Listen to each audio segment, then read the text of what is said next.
Okay, what we're going to do here is we're going to learn how to program the quadratic formula. Now, we know the quadratic formula. Oh, that's interesting. You change the exclamation mark. Now, we know the quadratic formula is negative b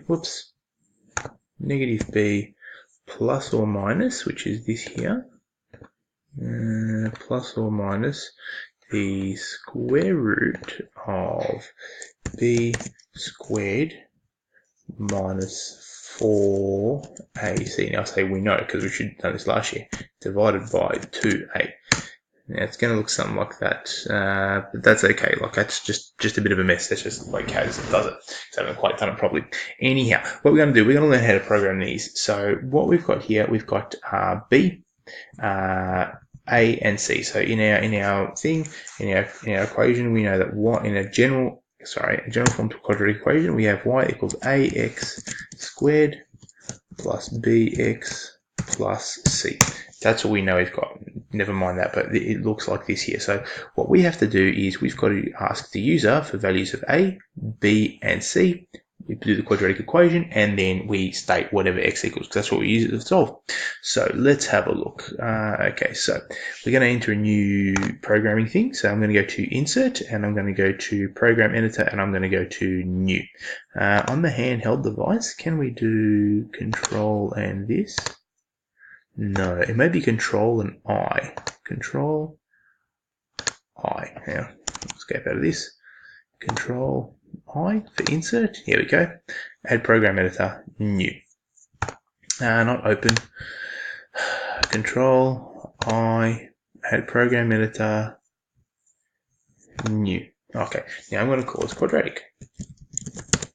And I'm going to leave everything here and I'm going to click on OK. So then from there we've got our quadratic program. So the first thing we're going to do, we're going to ask for A, B, and C. So we're going to say request A.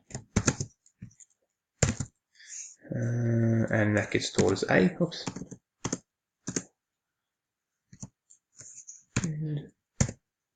A. And then I'm going to copy that. And I'm going to say we're going to request B. B, and we're going to request C. C there. Okay, so from there, now that I've got A, B, and C, I'm going to store some space and I'm going to say x value equals the formula. So I'm going to open a set of brackets and I'm going to divide by 2 times A. So I'm just doing that just for convenience. So now I know that it is negative B plus or minus, so this symbol here, plus or minus the square root, so control, square root of B squared minus 4 times A times C.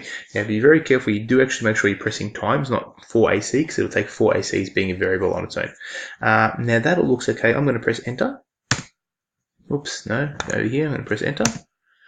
Okay, now it hasn't quite done anything, so I'm going to go to menu, actions, check syntax, and I'm going to go check syntax and store. Okay, now that's a bit of a problem here. So I need to change this. So this A needs to come down underneath. So I'm going to go up to here.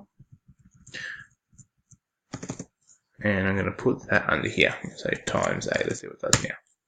So I'm going to go to menu, check syntax and store. Okay, that's fine. Originally, I should have put a bracket around that, but that's how it is. Now, I made another mistake here. I need to put in a colon, because that's where we store our variables. So from there, I'm going to say display, and I'm going to say x equals, put in a space, another space, and I'm going to say x value. That's what we're doing. So I will now go to menu, check syntax store, and I'm going to go to run or control R. If you don't have this, you'll need an up-to-date operating system, but if you've downloaded the links that I've given you, you should be fine. Okay, so let's see, so quadratic. Now I know some of the other ones I've been playing with. I know that if I have a value of 1 And then if I have an a b value of 4 and then a c value of 4, I should get 2. Or I'll get -2. Is that correct?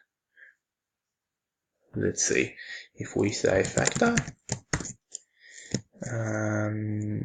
x squared plus 4x plus 4 x plus 2. Yep, there we go. So that works. So now to run again, quadratic. I'll say 1, and I'll say -4, and I'll say 4 as well. I should get x should be 2. And it tells us what x is. So what I'd like for you guys to do is to make this yourself, and then I'd like you to try making the discriminant, or making something that determines the values of the discriminant.